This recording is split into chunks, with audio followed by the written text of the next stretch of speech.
तो स्वागत है दोस्तों आपका परीक्षा कोचिंग सेंटर के यूट्यूब चैनल पर। आज के वीडियो में हम बात करेंगे क्लास 10 के इंग्लिश के 5वें लेसन आवर रनअवे काइट के बारे में, जिसके ऑथर है लूसी मॉड मॉन्टगोमेरी।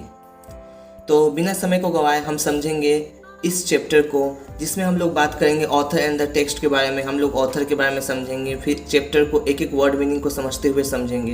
अगर कोई वर्ड मीनिंग छूट जाता है तो मैंने आपको पहले ही बताया कि आप उन वर्ड मीनिंग को कमेंट के जरिए जान सकते हैं। इसके सभी कंप्रीहेंशन को समझेंगे और ग्रामर इन यूज़ के भी सभी पार्ट को समझते हुए आगे बढ़ेंगे। तो बिल्कुल मत घबराइएगा, अगर इस चैप्टर से किसी भी तरह का क्वेश्चन पूछा जाता है तो आप उसके लिए एकदम तैयार रहेंगे इस वीडियो को देखने के बाद। तो जल्दी से आ जाते हैं और समझते हैं ऑथर एंड द टेक्स्ट को। Lucy Maud Montgomery, 1874 to 1942, was a Canadian author best known for a series of novels beginning with Anne of Green Gables.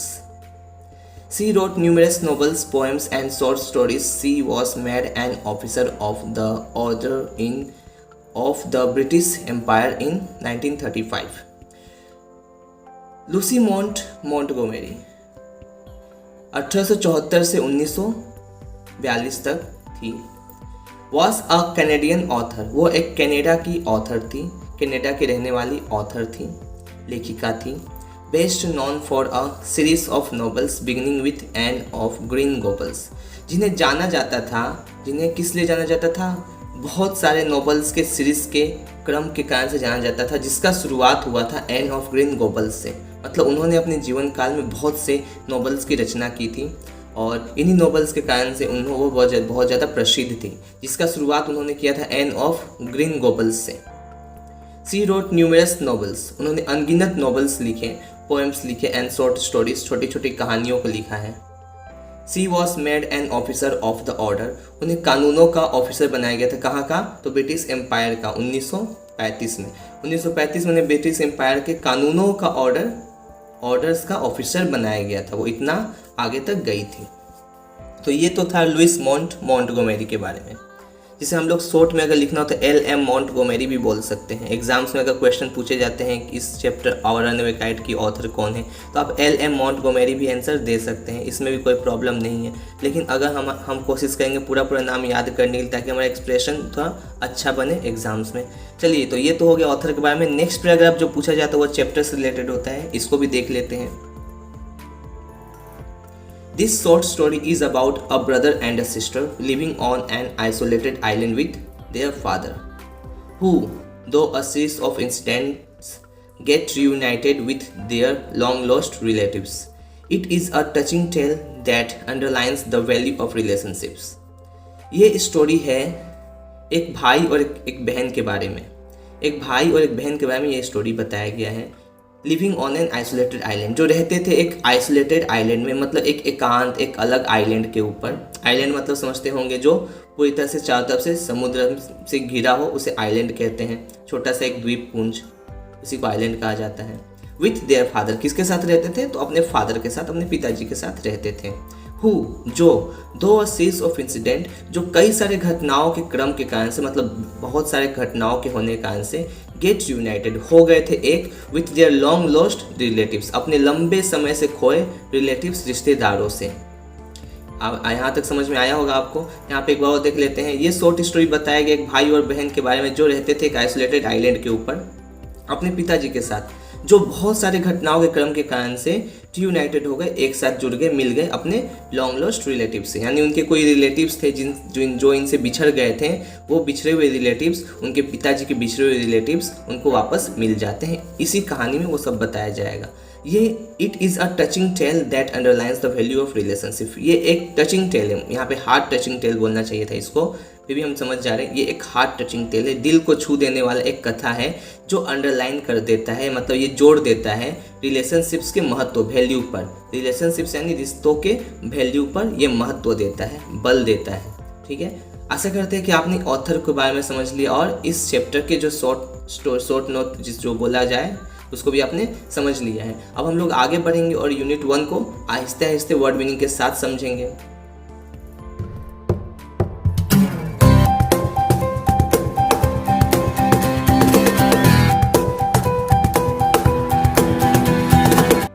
ध्यान दीजिएगा यहाँ पे। Unit 1, Of course, there was nobody for us to play with on the big half moon. We just had to make the most of each other and we did. बिल्कुल बेशक, there was nobody, वहाँ कोई नहीं था, for us हमारे लिए, to play with on the big half moon, बड़े से हाफ मून के ऊपर हमारे साथ खेलने के लिए कोई नहीं था. We just had to make the most of each other and we did. हमें अपना ज़्यादातर समय एक साथ बिताना पड़ता था एंड वी डिड, और हमने ऐसा किया. ये ऑथर बोल रही है. ऑथर यहाँ पे फर्स्ट पर्सन में है, वही कहानी को बता रही है. ठीक है, कहानी में भी ऑथर है और वो कहानी को अपने आप को इसमें डालते हुए मिलाते हुए कहानी को बता रही है. ठीक है, तो ऑथर क्या बोलती है कि वो बोल रही है कि वो बड़े से हाफ मून आइलैंड के ऊपर रहती है और इनके साथ खेलने के लिए कोई नहीं था. ये इन्हें अपना ज़्यादातर समय एक साथ बिताना पड़ता था और इन्होंने ऐसा किया. ये बिग हाफ मून क्या है? तो बिग हाफ मून एक बहुत बड़ा आइलैंड है जो चारों तरफ से समुद्र से घिरा हुआ है. इसका साइज, इसका जो शेप है, ये हाफ मून के जैसा होगा.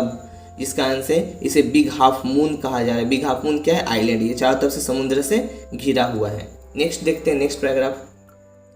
We live on the big half moon island. देखिए यहाँ पे बता दिया गया कि हम लोग रहते हैं बड़े हाफ मून आइलैंड के ऊपर. We are father and Claude and I and aunt Easter and Mimi and Dick. यहाँ जो उन्होंने वी यूज़ किया है, we live on Big half moon island में, इस वी का मतलब क्या है वो बता रही है. वी आर फादर, यहाँ वी है फादर, क्लाउड और ये नरेटर खुद, and aunt Easter and Mimi and Dick. कितने लोग हुए? फादर, क्लाउड, आई, नरेटर, 1 2 3, यहाँ पे आंट ईस्टर, मिमी, डिक, यहाँ पे हो गया 3 मिला के 6 लोग अभी इस आइलैंड के ऊपर एक साथ रह रहे हैं. It use to be only father, Claude and I. ये हुआ करता था, यूज टू बी यानी हुआ करता था, यह हुआ करते थे यहाँ पे फादर, क्लाउड और आई. यहाँ पे पहले 3 लोग रहा करते थे, नरेटर, क्लाउड और उनके पिताजी. नरेटर के बड़े भाई का नाम है क्लाउड और उनके ये पिताजी, ये तीनों लोग इस बिग हाफ मून के ऊपर, आइलैंड के ऊपर रहा करते थे. It is all on account of the kite that there are more of us. On account of का मतलब होगा के कारण से. किसके कारण से? ये सब हुआ एक काइट के कारण से. That there are more of us, कि यहाँ पे हम लोग ज़्यादा हो गए. इन लोगों के जो ज़्यादा होने का कारण है वो एक काइट है. इस चैप्टर का नाम भी ध्यान दीजिएगा, आवर रनअवे काइट है, यानी कि हमारा दूर जा चुका, उड़ चुका काइट. और यहाँ पे भी बोला जा रहा है कि ये जो कुछ भी हुआ यहाँ पे, ये लोग पहले जो 3 लोग रहा करते थे, 3 से ये 6 हो गए. किस कारण से हुए? एक काइट के कारण से. तो इस कहानी को समझना जरूरी है क्योंकि ये काइट यहाँ पे इंपॉर्टेंट है, इसलिए इस चैप्टर का नाम भी काइट पे भी दिया गया है. देखिए, this is what I want to tell you about. यही वो चीज़ है जो मैं तुम्हें बताने जा रही हूँ. क्या बताने जा रही है ऑथर बताने जा रही है कि जो कुछ भी यहाँ पे इनके 3 से 6 होने का जो कारण है वो एक काइट है. और इस स्टोरी को जिस तरह से ये 3 से 6 हो गए, ये आगे बताने वाली नेक्स्ट लाइन से. तो यहाँ पे इस कहानी में जाने के बाद एक और कहानी शुरू हो रहा है जो पास्ट में जा रहा है. चलिए, तो कंफ्यूज नहीं होना, पहले मैंने बता दी. यहाँ पे देखिए, समझते हैं. Father is the keeper of the big half Moon light house. पिताजी कीपर है, कीपर यानी रखवाले हैं बिग हाफ मून के ऊपर. एक लाइट हाउस है, उस लाइट हाउस के रखवाले हैं पिताजी. आई एम 11 ईयर्स ओल्ड, मैं हूँ, नरेटर है 11 ईयर्स ओल्ड. अगर पूछा जाए तो आंसर देना होगा, narrator 11 years old. Cloud is 12, और क्लाउड उनका बड़ा भाई है, 1 साल उनसे बड़ा है, 12 ईयर्स का है. In winter when the harbour is frozen over we all move over to the mainland. ठंड में, सर्दी में, जब हार्बर यानी बंदरगाह, Big half Moon lighthouse जहाँ पे है, वहाँ आसपास का जो बंदरगाह है, अगर वो जम जाता है, इस फ्रोजन ओवर, वो जब जम जाता है, बर्फ़ का बन जाता है, we all move over to the mainland. तो ये सभी मेनलैंड पे चले जाते हैं, पास की बड़ी भूमि पे चले जाते हैं. As soon as spring comes we back we sail to our own dear island. और जैसे ही एस यानी जैसे ही स्प्रिंग कम्स, स्प्रिंग आता है, बसंत का मौसम आ जाता है, तो ये वापस सेल कर नाव चलाकर, तैरकर आ जाते हैं अपने डियर आइलैंड के ऊपर. अपने डियर यानी अपने प्यारे आइलैंड के पास चले आते हैं. यानी कि ये बस किस समय तक खाली रहता है आइलैंड? ये ठंड के समय में अपने चारों तरफ बर्फ़ जम जाने के कारण से खाली हो जाता है. क्योंकि बर्फ़ जब जम जाता है तो वहाँ पे जो भी संसाधन होते हैं, चाहे वो खाने पीने का सामान हुआ या कोई अगर ज़रूरी काम हो गया, इधर उधर जाना पड़ गया, तो इन सभी कामों में ये कर नहीं पाएगा, इसलिए यहाँ पे क्या किया जाता है, आइलैंड से मूव करके मेनलैंड पे जाना पड़ता है इन लोगों को।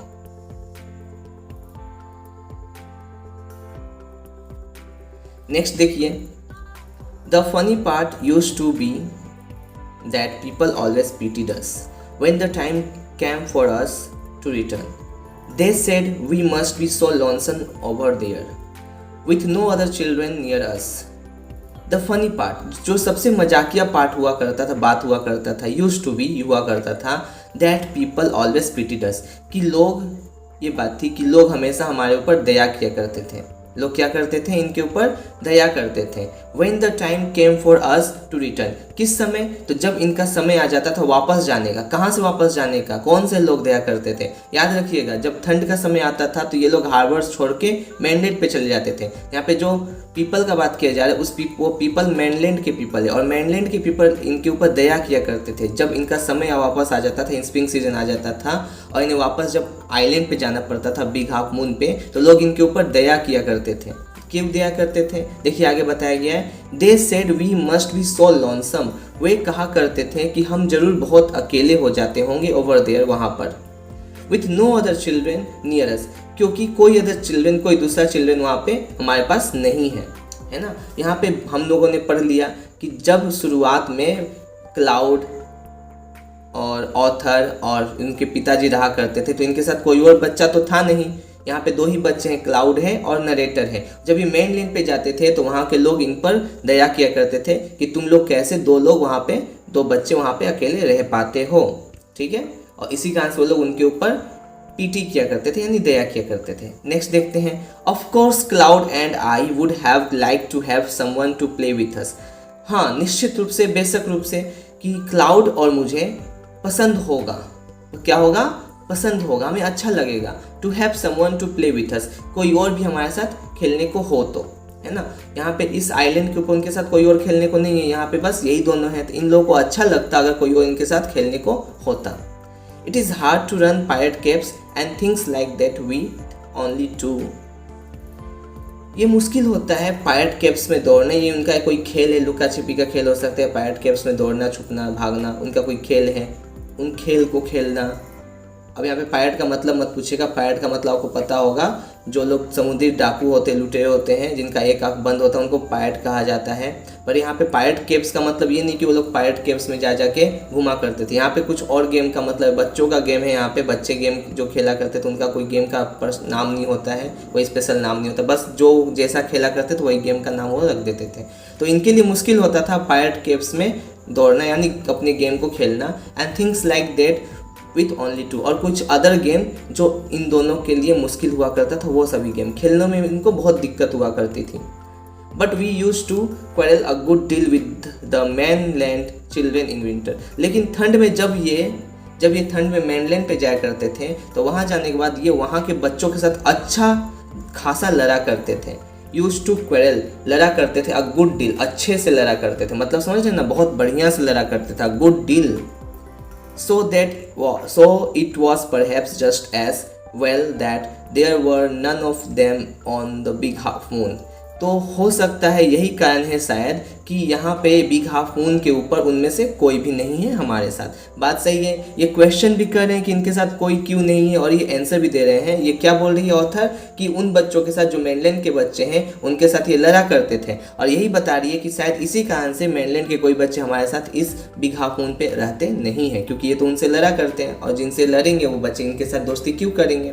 नेक्स्ट देखिए क्या बोला जा रहा है, Claude and I never quarrel, cloud और मैं कभी झगड़ा नहीं किए थे, और इसी कारण से, ताकि इन दोनों में झगड़ा हो जाएगा तो ये दोनों खेलेंगे कैसे, इसी कारण से ये दोनों भी आपस में झगड़ा कभी नहीं करते थे। क्लाउड उनका बड़ा भाई और ये नरेटर है। आगे देखते हैं, पेज चेंज करते, पेज नंबर 38 में क्या है, आगे बढ़ते हैं। पेज नंबर 38 में आप देख सकते हैं दोस्तों कि यहाँ पे एक पिक्चर दिया गया है, जिस पिक्चर में ये जो बड़ा सा गोल दिखाई दे रहा है यही एक लाइट हाउस है। इस लाइट हाउस में इधर से लाइट लगा होता है, जो लाइट इससे निकलती और चारों तरफ तो समुद्र है ना, जो नावें चला करती हैं इन समुद्रों में, उन समुद्र के नावों को ये रास्ता दिखाया करती है लाइट हाउस। लाइट हाउस से पता चलता है कि आपको इस जगह पे जाके नहीं लड़ना। नहीं तो होता क्या है ना कि जहाँ पे लाइट हाउस नहीं होता है, आइलैंड होते हैं, तो वहीं पे जाके नावें लड़ जाती है। इसीलिए वहाँ पे लाइट हाउस को बनाया जाता है ताकि नावों को वो रास्ता दिखा सके, उनको बता सके कि किधर किधर जा सकते हैं और जाने का रास्ता है। ठीक है, तो ये एक लाइट हाउस है। देखिए इसी लाइट हाउस के कीपर थे उनके पिताजी, इसी में रहा करते थे उनके पिताजी और क्लाउड और ऑथर। अब नेक्स्ट पेज में आते हैं और समझते हैं अगले पैराग्राफ से। यहाँ ध्यान दीजिएगा, to be sure father did not seem to have any relations except us. निश्चित होकर फादर डिड नॉट सीम, पिताजी नहीं लगते थे, to have any relations except us, कि उनके पास कोई और रिलेशन रिश्ते हैं एक्सेप्ट अस, हमें छोड़कर या हमारे बजाय। यानी कि ये लोग निश्चित थे कि इनके पिताजी के पास कोई और रिलेशंस रिश्तेदार है ही नहीं हम इन लोगों को छोड़कर। This use to puzzle Claude and me, और यही बात इन्हें पहेली में पजल में डाल दिया करती थी, किसे, क्लाउड और ऑथर को। Everybody on the mainland had relations, जो लोग, सभी लोग ऑन द mainland, जो mainland के ऊपर रहते हैं, उनके पास रिलेशंस है, रिश्ते हैं। वाई हैड नॉट वी, हमारे पास क्यों नहीं है, ये क्वेश्चन उनका होता था, हमारे पास क्यों नहीं था। सबके पास रिलेशंस थे लेकिन हमारे पास क्यों नहीं था। Was it because we lived on an island, क्या ये इसी कारण से था क्योंकि ये लोग आइलैंड पे रहते थे, कि हम लोग आइलैंड पे रहते, इसी कारण से क्या कि हमारे पास कोई रिश्ते नहीं है। ये ऑथर क्वेश्चन कर रही है आपस में। We thought it would be so jolly to have an uncle and aunt and some cousins. मैंने सोचा, हम लोगों ने सोचा, वी यानी हम लोगों ने सोचा, it would be so jolly, ये बहुत खुशी की बात होगी, to have an uncle and aunt और सम कजन्स, कि कुछ एक अंकल हो, एक आंटी हो और कुछ कजन्स हो, मतलब कुछ भाई हो। कज़न का मतलब हो गया यहाँ पे चचेरा भाई, ममेरा भाई, जो भी भाई होता है दूसरे रिश्ते में, वो सभी कजन्स कहलाते हैं। तो इन्हें बहुत खुशी होती अगर इनके पास एक अंकल, एक आंट और कुछ कजन्स होते। Once we asked father about it, एक दिन या एक बार बोल सकते, एक बार हम लोगों ने पूछा पिताजी से इसके बारे में, किसके बारे में, रिलेशंस के बारे में, कि क्यों नहीं इनके पास रिलेशंस। इन्होंने जब पिताजी से पूछा अपने, but he looked so sorrowful, तो वो दिखे बहुत ज़्यादा दुखी, that we wished we had not, तो इसी को देखकर वो उन्होंने विश कर लिया, किन्होंने, क्लाउड ने और नरेटर ने विश कर लिया, मान लिया कि इनके पास नहीं है, क्या नहीं है, रिलेशंस नहीं है। He said it was all his fault, उन्होंने कहा कि ये सब उनकी ही गलती के कारण हुआ। Claude and I did not understand what he meant, और क्लाउड और मैं कभी नहीं समझ पाए कि उनका मतलब क्या है, वो कौन सी गलती, कौन सी फॉल्ट की बात कर रहे हैं। ये बात क्लाउड और नरेटर कभी नहीं समझ पाए। आशा करते हैं आपने यूनिट 1 को अच्छे से समझ लिया है। ठीक है, एक बार इसको अगर समझने में दिक्कत हो तो आप वापस से जाकर इसे दोबारा देख सकते हैं। रिवाइंड करके देखने से ये और क्लियर हो जाएगा आपको और दिमाग में पूरी तरह से बैठ जाएगा। और चैप्टर को बार बार रीडिंग करना होगा। अगर चैप्टर आप बार बार रीडिंग करते हो और खुद समझाने की कोशिश करते हो, समझने की कोशिश करते हो कि क्या लिखा वहाँ पे, इसका मतलब क्या है, तो इससे आपको जल्दी और अच्छे तरीके से याद होगा। अब हम लोग वर्ड नेस्ट को समझेंगे। देखिए वर्ड नेस्ट में क्या दिखाया जा रहा है। लाइट हाउस का मतलब क्या होता है, अ tower containing a strong beam of light, एक बहुत बड़ा टावर जिसमें एक टावर होता है जिसमें होता है एक स्ट्रॉन्ग बीम ऑफ लाइट का एक बीम। To guide and warn ships near the coast, किस लिए, गाइड करने के लिए, रास्ता दिखाने के लिए, और वार्न करने के लिए, चेतावनी देने के लिए शिप्स को जो कोस्ट के नज़दीक है।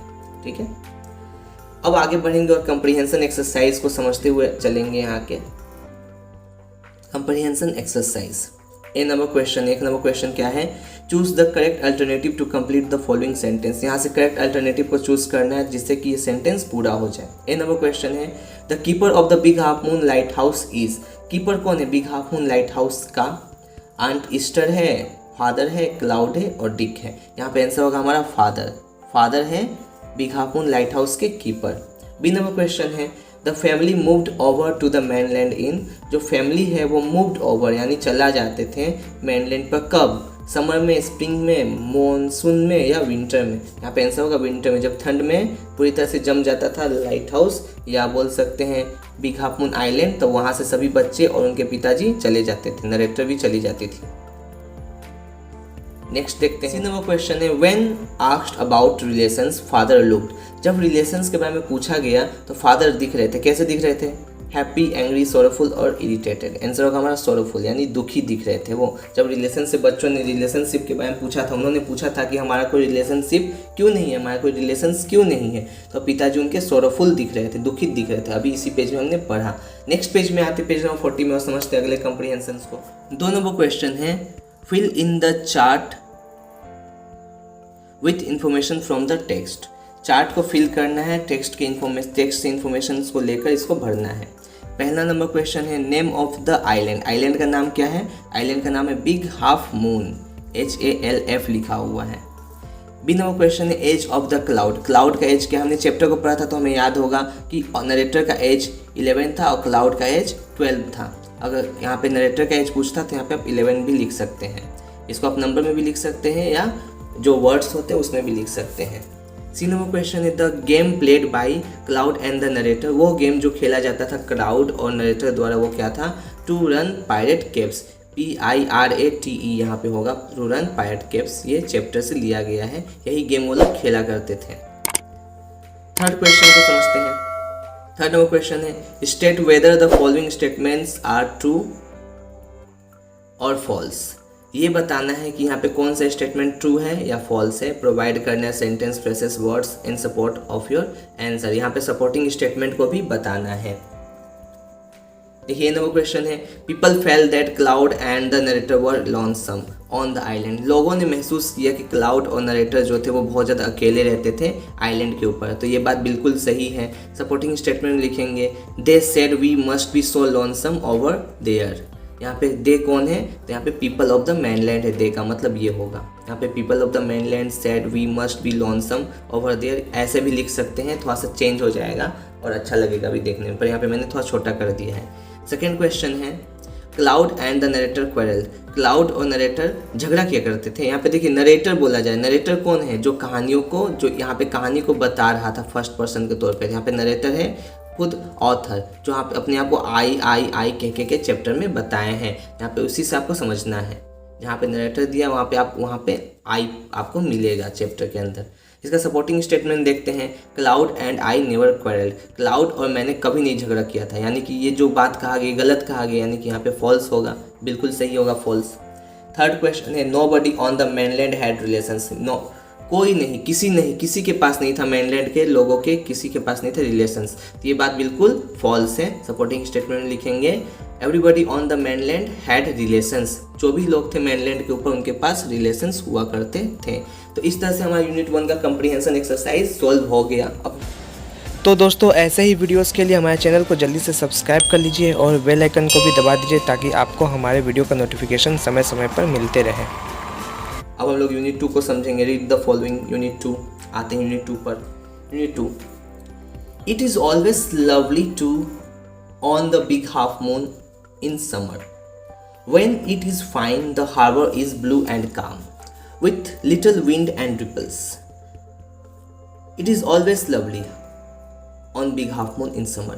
समर के मौसम में, गर्मी के सीज़न में बिग हाफ मून बहुत ज़्यादा सुहावना हुआ करता था, बहुत ज़्यादा सुंदर प्यारा हुआ करता था। कब? तो समर सीज़न में, गर्मी के मौसम में। गर्मी के मौसम में ऐसा क्या होता है? तो गर्मी के मौसम में वहाँ पे बर्फ़ पिघल जाती है। बर्फ़ पिघल जाने से समुद्र खुला हो जाता है, जिस कारण से बहुत सुहावना मौसम होता है। हवाएं अच्छी अच्छी चला करती, समुद्र किनारे तो अच्छी ठंडी हवाएं भी चला करती है। तो big half moon summer season में बहुत लवली हो जाता है। ये बात आपको याद रखना होगा शॉर्ट क्वेश्चन के लिए, ऐसे पूछा जा सकता है। When it is fine the harbour is blue and calm. जब सब कुछ सही होता था तो हार्बर जो है, जो बंदरगाह है, वो ब्लू और काम दिखाई देता था। कैसा? तो ब्लू ब्लू क्या दिखता था? पानी दिखता था। और काम क्या हुआ करता था? तो समुद्र का पानी जो है वो काम यानी शांत हुआ करता था। With little wind and ripples. कैसे? तो हल्की हल्की हवाओं के साथ और रिपल्स यानी लहरों के साथ। ऐसा हुआ करता था बिग हाफ मून का हार्बर। एवरी समर, हर गर्मी के मौसम में, वी हैड सम हॉबीज। हमारे पास कुछ हॉबी हुआ करती थी, हमारे कुछ गुण हुआ करते थे, कुछ हमारे अंदर हुनर हुआ करता था। हॉबी का मतलब होता है। Last summer when Dick and Mimi came we were crazy about kites. पिछले समर डिकोमिमी के आने से पहले, ये पहले का बात हो रहा है, कहानी में हम लोग कहानी में घुस रहे हैं, कहानी में कहानी को पढ़ रहे हैं हम लोग। यानी कि डिकोमिमी के आने के पहले क्या हुआ था कि ये लोग जो थे वो काइट्स को लेके क्रेजी थे। We were crazy about kites, हम लोग थे काइट्स को लेकर क्रेजी, पागल, दीवाने। A boy on the mainland showed Claude how to make them, एक लड़के ने जो मेनलैंड का था उसने दिखाया क्लाउड को कि कैसे क्लाउड काइट को बनाना है, how to make them, how to make kites. Back on the island we made plenty of kites, island पे वापस आके हमने बनाए बहुत सारे काइट्स को, अनगिनत काइट्स को बनाया। Claude would go around to the other side of the island and we would play shipwrecked mariners signalling to each other with kites. Claude चला जाता था, क्लाउड वुड गो, क्लाउड चला जाएगा another around the other side of the island, island के दूसरे side में, and we would play shipwrecked mariners signalling to each other with kites, और हम लोग खेला करते थे शिपरेक्ड मैरिनर्स। इनका फिर से नया गेम है शिपरेक्ड मैरिनर्स, सिंगल देना, एक दूसरे को सिग्नल देना, और काइट से एक दूसरे को सिंगल देने वाला कोई गेम ये लोग खेल रहे, उस गेम का नाम है शिपरेक्ड मैरिनर्स। इस बात को याद रखना, गेम का नाम भी पूछा जाता है। नेक्स्ट पैराग्राफ में आते हैं। We had a kite that was big and covered with lovely red paper. हमारे पास एक काइट था जो ढका हुआ था लवली रेड पेपर से, लाल लाल रंग के प्यारे पेपरों से वो ढका हुआ था। We pasted gold tinsel stars all over it. हमने टिंसल स्टार्स को, छोटे छोटे चमकीले तारों को इसके ऊपर चारों ओर चिपका दिया था। And had written our names full on it, और हमने अपना नाम उसके ऊपर लिखा था फुल में। क्या नाम था उनका? क्लाउड लेटे एंड फिलिप्पा लेटे, big half Moon light house, big half Moon light house इन्होंने लिखा था। तो देखिए याद रखिएगा वहाँ पे क्या क्या लिखा हुआ है। उस काइट के ऊपर उन्होंने क्लाउड लेटे एंड फिलिप्पा लेटे लिखा है, और उसके ऊपर साथ साथ big half Moon light house भी लिखा है। तो यहाँ पे ध्यान दीजिएगा। तो क्लाउड तो आपको समझ में आ रहा है, क्लाउड कौन है? नरेटर के बड़े भाई जो 12 ईयर्स के थे, आपको पता होगा। और यहाँ पे फिलिप्पा लेटे जो बोला जा रहा है, यहाँ पे पता चलता है फिलिप्पा लेटे के कारण से कि फिलिप्पा कौन है, यहाँ पे नरेटर है, खुद नरेटर ने अपना नाम फिलिप्पा बताया यहाँ पे। ठीक है, तो क्लियर हो गया, यहाँ पे हम लोग समझ गए यहाँ पे कौन क्या है। अब आगे बढ़ते हैं पेज नंबर 41 की तरफ। दोस्तों पेज नंबर 41 में आप एक पिक्चर देख सकते हैं जहाँ पे एक काइट जो है उसके, ये देखिए धागा इसका कटा हुआ है, कट चुका है, और कट के ये उड़ के जा रहा है कहीं पे। और नीचे देखिए यहाँ पे एक लाइट हाउस दिखाई दे रहा है, मेनलैंड दिखाई दे रहा है, वहाँ पे मेनलैंड है, यहाँ पे ये big half Moon light house का आधा चांद का हिस्सा ये दिख रहा है घुरा हुआ, और ये बहुत बड़ा सी है, समुद्र है, यहाँ से कट के ये काइट उड़ के जा रहा है। ठीक है, तो इस तरह से हमने इसको समझ लिया है। अब हम लोग नेक्स्ट पेज में आते हैं और आगे बढ़ते हैं। तो दोस्तों पिछले पार्ट में हमने समझ लिया इसी में कि ये लोग काइट्स को लेके दीवाने हो चुके हैं और इन्होंने काइट को बनाना सीख लिया है। इस एक काइट इन्होंने बनाया था जो लाल पेपर से बना हुआ था और इसके ऊपर गोल्ड स्टार्स चिपके हुए थे, और इस पर उन्होंने अपना पूरा नाम लिखा था, क्लाउड लेटे एंड फिलिप्पा लेटे। अब आगे देखिए क्या हो रहा है। One day there was a grand wind for kite flying. एक दिन की बात है, वहाँ पे एक बहुत बड़ा हवा चला था काइट को उड़ाने के लिए। काइट को उड़ाने के लिए भी हवाएं चला करते हैं ना, मतलब ऐसा काइट को उड़ाने के लिए क्या होगा, हवा होगा तभी ना काइट उड़ेगा। तो वहाँ पे एक बहुत बड़ा हवा आया जिसमें काइट उड़ सकता था, काइट उड़ाने के लिए। I am not sure how it happened, but as I was bringing the kite from the house, I tripped and fell over the rocks. मुझे नहीं पता ये कैसे हुआ, मैं निश्चित नहीं हूँ कि ये कैसे हुआ, हाउ इट हैपेंड, ये कैसे हुआ। But S I was bringing the kite, लेकिन जैसे ही मैं काइट को लेकर जा रही थी फ्रॉम द हाउस, घर से, आई ट्रिप्ड, मैं फंस गई, and fell over the rocks, और गिर गई रॉक्स के ऊपर। My elbow went clear through the kite making a big hole, मेरा जो एल्बो है, कोहनी है, वो काइट के अंदर पूरी तरह से घुस गया, एक बड़ा सा होल बना दिया। आशा करते हैं आपने यहाँ पे समझ लिया। एक बार देख लेते हैं। एक दिन की बात है, एक बहुत अच्छा विंड चल रहा था वहाँ पे पतंग को उड़ाने के लिए, पर यहाँ पे एक गड़बड़ हो गई।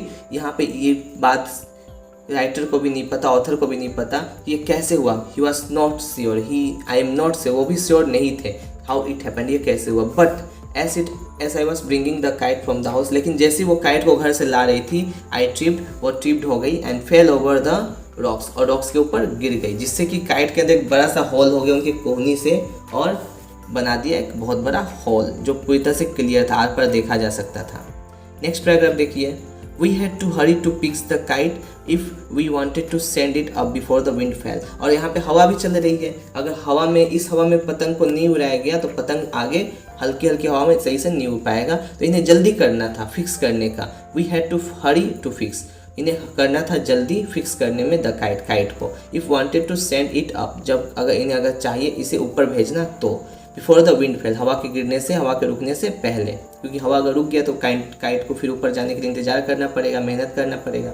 We rushed into the lighthouse to get some paper, हम लोग दौड़ कर घुसे, रस्ट का मतलब यहाँ पे दौड़ के तेजी से अंदर घुसे लाइट हाउस में, गेट सम पेपर, कुछ पेपर्स के लिए, ताकि उस पर चिपका सके।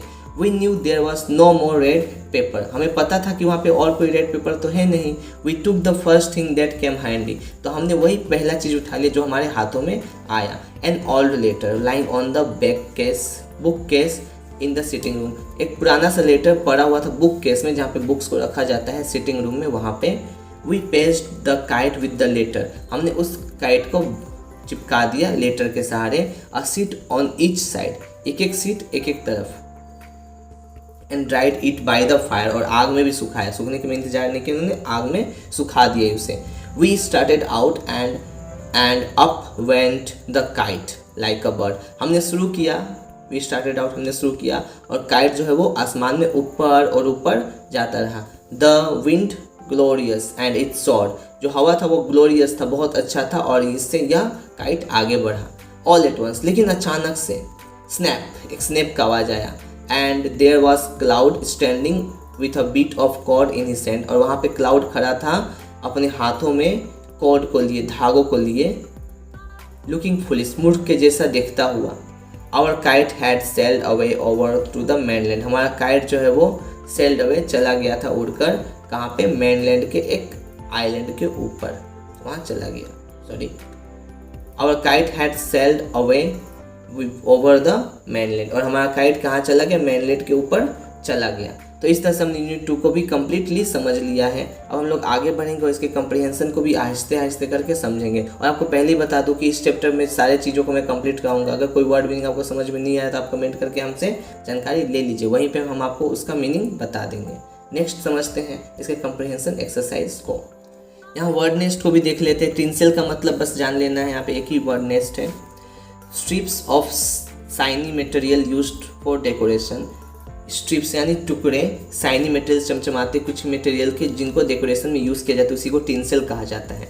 कंप्रीहेंशन एक्सरसाइज देखते हैं। सेकंड क्वेश्चन है, choose the correct alternative to complete the following sentence. ये नंबर क्वेश्चन है, in summer the big half Moon is always, summer के समय में, समर सीजन में जो बिग हाफ मून है वो हमेशा क्या होता था, लवली, अनप्लीजेंट, बोरिंग और डल। आंसर होगा हमारा लवली, वो लवली दिखता था।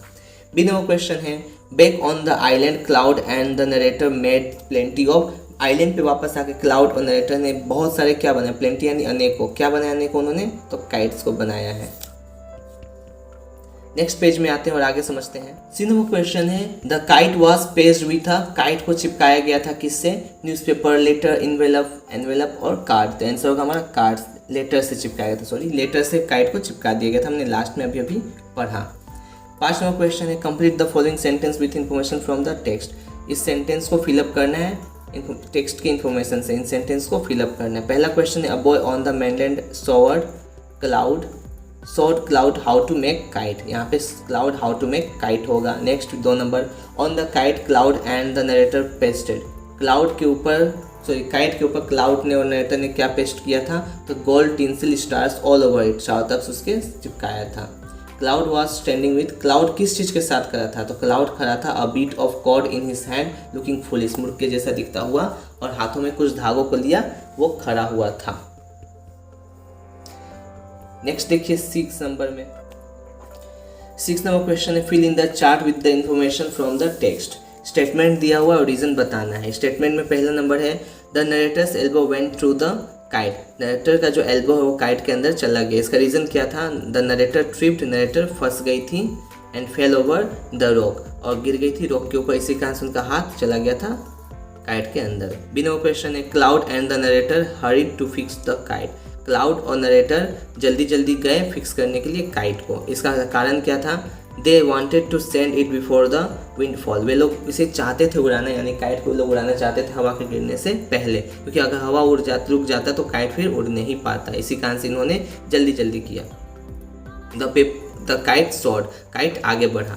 The wind was glorious, reason था कि हवा जो है बहुत ज़्यादा ग्लोरियस था, अच्छा था, इसी कारण से काइट आगे बढ़ा। अब आगे बढ़ेंगे हम लोग भी और बढ़ के समझेंगे यूनिट 3 को। यहाँ पे यूनिट 3 के भी क्वेश्चन आंसर को भी समझना है, तो समय बिना गवाए यूनिट 3 को भी समझ लेते हैं। तो दोस्तों ऐसे ही वीडियोस के लिए हमारे चैनल को जल्दी से सब्सक्राइब कर लीजिए और बेल आइकन को भी दबा दीजिए ताकि आपको हमारे वीडियो का नोटिफिकेशन समय समय पर मिलते रहे। Read the following unit 3। शुरू करते हैं यूनिट 3 को। A month later a letter came for father. एक महीने बाद एक लेटर आया पिताजी के लिए। इसके पहले हम लोगों ने समझ लिया ना कि क्या हुआ था, काइट टूट गया और काइट टूट के चला गया मेनलैंड की तरफ। इसके एक महीने बाद, इस घटना के एक महीने बाद एक लेटर आया पिताजी के लिए। After he finished reading it his eyes looked as if he had been crying. जैसे ही इन्होंने लेटर को पढ़ना खत्म किया, उनकी आंखें दिख रही थी ऐसा मानो, एज इफ ऐसा मानो कि वो रो रहे हों। और वो कहते हैं, do you want to know what become of your kite. क्या तुम जानना चाहते हो कि क्या हुआ उस काइट के साथ, तुम्हारे काइट के साथ। उन्होंने कहा। Then he sat down beside us. उसके बाद वे बैठ गए हमारे बगल में। And told us the whole story. और कहा हमें सारी कहानी। वो कहानी क्या है, उस लेटर में कौन सी कहानी लिखी है उसको भी देख लेते हैं। Father had a brother and a sister. पिताजी के पास एक भाई और एक सिस्टर थे, अभी है नहीं थे। He had quarrelled with his brother and left home. उन्होंने अपने बड़े भाई के साथ झगड़ा किया और वो घर छोड़कर चले गए, लेफ्ट होम। ईयर्स आफ्टरवर्ड, सालों बाद, सालों बीत गए।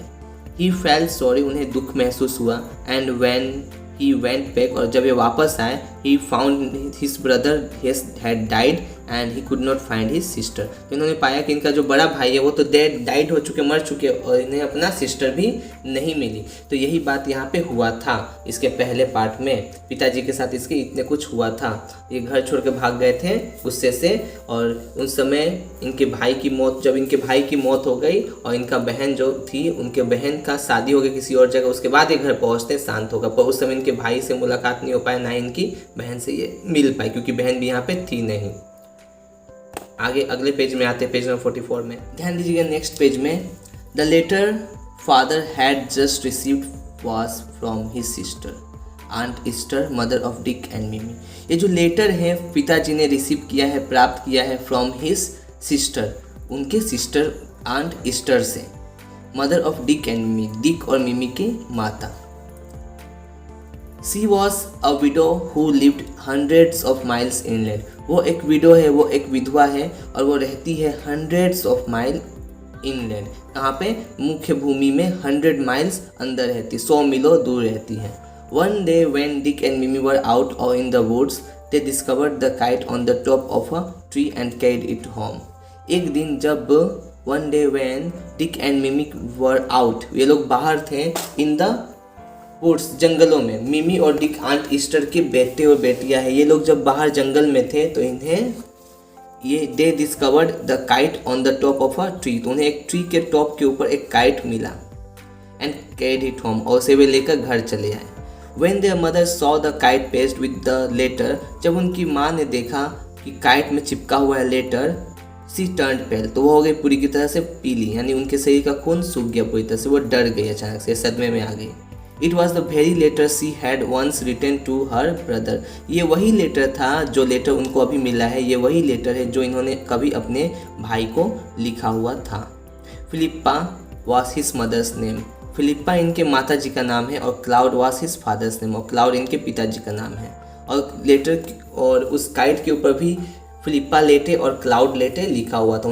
यानी कि यहाँ पे नरेटर ने अपने आप का नाम दिया था। नरेटर ने ये सोचा था कि मेरा नाम फिलिप्पा लेटे है तो अपना नाम दे, मेरे भाई का नाम क्लाउड लेटे है तो क्लाउड लेटे लिखे, और बिग हार्पून आइलैंड पे रहते वो लिखे। लेकिन यहाँ पे ध्यान दीजिए कि जो ऑथर के पिताजी हैं और ऑथर की आंटी है, उनके पिताजी का नाम, उनकी माता जी का नाम यहाँ पे ध्यान दीजिएगा,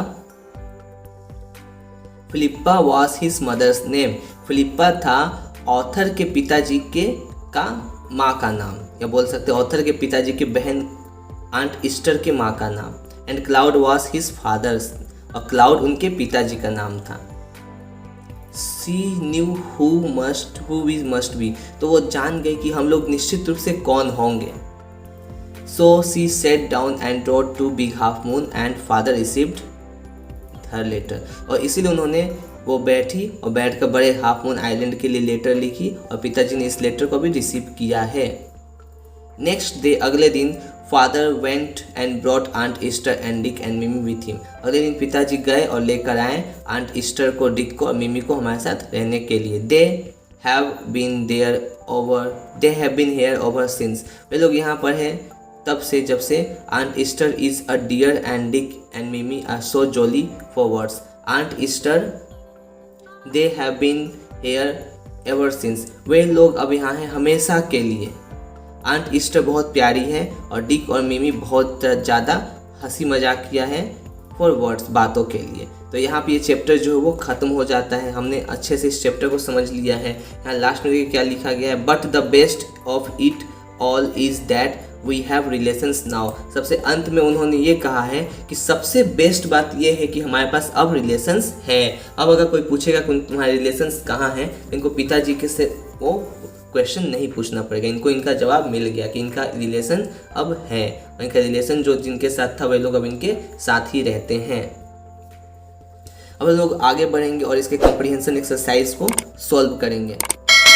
पहले वर्ड नेस्ट को देख लेते हैं। जोली का अर्थ होता है हैप्पी एंड चीयरफुल। यहाँ पे कॉम्प्रिहेंशन एक्सरसाइज का जो पहला क्वेश्चन है वो है choose the correct alternative to complete the following sentence. यानी कि ए नंबर क्वेश्चन है a letter came for father after a. एक लेटर आया, कब आया था? आफ्टर अ मंथ, एक महीने बाद। Father left home after quarrelling with his. पिताजी घर छोड़ दिए उनके, किसके साथ झगड़ा करके? तो अपने ब्रदर के साथ झगड़ा करके। नेक्स्ट पेज में आते हैं, पेज नंबर 45 में, उसको समझते हैं, उसको सोल्व करते हैं। हमारा सी नंबर क्वेश्चन है डिक एंड मिमी discover the kite on the top of a. Dick और मिमी ने खोजा काइट को किसके टॉप पर? तो आंसर होगा हमारा ट्री के टॉप पर। उन्होंने ट्री के टॉप पर इस लेटर को खोजा था। 8 नंबर क्वेश्चन है fill in the chart with information from the text. काफ़ी आसान है। पहला क्वेश्चन है, पहला नंबर क्वेश्चन कह रहा है person who sent the letter. Person जिसने लेटर को सेंड किया वो कौन था? Father, sister, aunt Esther, ESTHER, Esther. Name of aunt Esther's mother. Aunt Esther की मदर का नाम क्या था? तो फिलिप्पा था। और यहाँ पे ऑथर नरेटर का नाम क्या है? तो फिलिप्पा ही है। ऐसा पूछा जाएगा तो आंसर वही देना है। Total number of family members in the narrator's family present. Present time पे फैमिली मेम्बर कितने हैं? तो 6 है। कौन कौन? फादर है, क्लाउड है, खुद नरेटर है, इसके बाद आंट ईस्टर है, डिक है और मिमी है। सब मिला के 6 यहाँ पे करेक्टर्स हैं। नेक्स्ट आते हैं 9 नंबर पे। 9 नंबर क्वेश्चन है आंसर द फॉलोइंग क्वेश्चन। यानी ए नंबर क्वेश्चन है what did father find when he went back home from home after years afterward. इनके पिताजी ने क्या पाया था जब ये घर पहुंचते हैं सालों बाद? Years after when father return home. सालों बाद जब पिता रिटर्न होते हैं होम घर। ही फाउंड, उन्होंने पाया that his brother had died, कि उनका भाई जो है वो मर चुका है। बिफोर, पहले ही। And his sister was missing, और उनकी बहन गुम हो चुकी है। नेक्स्ट क्वेश्चन में आते हैं where did Aunt Esther live. Answer होगा Aunt Esther lived hundreds of miles inland. Aunt Esther रहती थी हंड्रेड्स ऑफ माइल इनलैंड में। 6 नंबर क्वेश्चन है why did Aunt Esther turn pale. Aunt Esther किस कारण से पीली पड़ गई या डर गई? तो आंसर होगा हमारा Aunt Esther turn pale to see the letter struck on the kite she had written to her brother. Aunt Esther pale हो गई यानी कि पीली पड़ गई उस लेटर को देखकर जो काइट के ऊपर चिपका हुआ था, क्योंकि वही लेटर वो लेटर है जो इन्होंने अपने भाई को लिख के भेजा था। तो इस तरह से हमने कॉम्प्रिहेंशन एक्सरसाइज को समझ लिया। अब देखते हैं ग्रामर इन यूज में कुछ क्वेश्चंस दिए गए, उन क्वेश्चंस के बस आंसर को समझेंगे, क्योंकि एक्सरसाइज जो समझना है, प्रैक्टिस करना है, इसके लिए तो अलग प्लेलिस्ट है, ग्रामर का प्लेलिस्ट, उसमें जाके ये सब करना है। ग्रामर इन यूज में ज़्यादा कुछ नहीं, बस 10 नंबर क्वेश्चन है, बाकी सब कुछ समझाया गया है। क्या दिया गया है? Change the following sentence into questions as directed. पहला क्वेश्चन है संक लिव्स इन अलीपुर द्वार। इंफॉर्मेशन क्वेश्चन यूजिंग हैव, यहाँ पे हैव इसको लगाना है और इसको क्वेश्चन सेंटेंस बनाना है। तो यहाँ पे क्वेश्चन सेंटेंस बनाने का आपको रूल पता होना चाहिए कि सबसे पहले क्वेश्चन सेंटेंस बनाते समय WS क्वेश्चनिंग वर्ड होता है, फिर यहाँ पे हेल्पिंग वर्ब लगाना पड़ता है, फिर सब्जेक्ट और इसके बाद मेन वर्ब लगाना पड़ता है। इस तरह से लास्ट में क्वेश्चन मार्क, जो बीच में ऑब्जेक्ट एक्सेट्रा लगना लगेगा और लास्ट में क्वेश्चन मार्क देना पड़ता है। ये होता है आपका रूल। देखिए सभी भी जितने भी क्वेश्चन सेंटेंस बनेंगे इसी तरह से बनेंगे, इसको आपको समझाया जाएगा प्लेलिस्ट के जरिए अलग ग्रामर वाले। यहाँ पे आपको बस इसको सॉल्व करना सीखना है। आंसर होगा इसका where does Shankar have his house question mark. B number question है they have gone to a picnic. Answer होगा have they gone to a picnic, क्या वे गए हैं पिकनिक के लिए। सी नंबर क्वेश्चन है I went to school yesterday, मैं स्कूल गई थी येस्टरडे। डी नंबर क्वेश्चन है इसका आंसर होगा did you go to school yesterday, क्या तुम स्कूल गए थे येस्टरडे। नेक्स्ट क्वेश्चन है Tia studies in class 10, Tia class 10 में पढ़ती है। आंसर होगा which class does Tia study in, studies कहाँ गए 10 में लग के स्टडीज़। इस तरह से हमने यहाँ पे ग्रामर इन यूज़ को भी समाप्त कर लिया है। आगे जो राइटिंग स्किल में पूछा जाए, इस राइटिंग स्किल के लिए भी आपको बताया कि कंपोजिशन के प्लेलिस्ट में मिलिएगा आपसे, वहाँ पे आपको सारे राइटिंग स्किल मिल जाएंगे कुछ समय बाद जब चैप्टर सारा खत्म हो जाएगा तब। तो तब तक के लिए आशा करते हैं कि आपने इस वीडियो को काफ़ी अच्छे तरह से समझा है। अगर आपको वीडियो कुछ भी समझ आया होगा तो वीडियो को लाइक कीजिए और इसे अपने दोस्तों के साथ शेयर कर दीजिए ताकि वो भी इस वीडियो को देख के कुछ ना कुछ समझ सकें। और अब आपसे हम मिलेंगे अपने नेक्स्ट वीडियो में जहां हम बात करेंगे अपने से नए चैप्टर के बारे में। तब तक के लिए जय हिंद, जय भारत।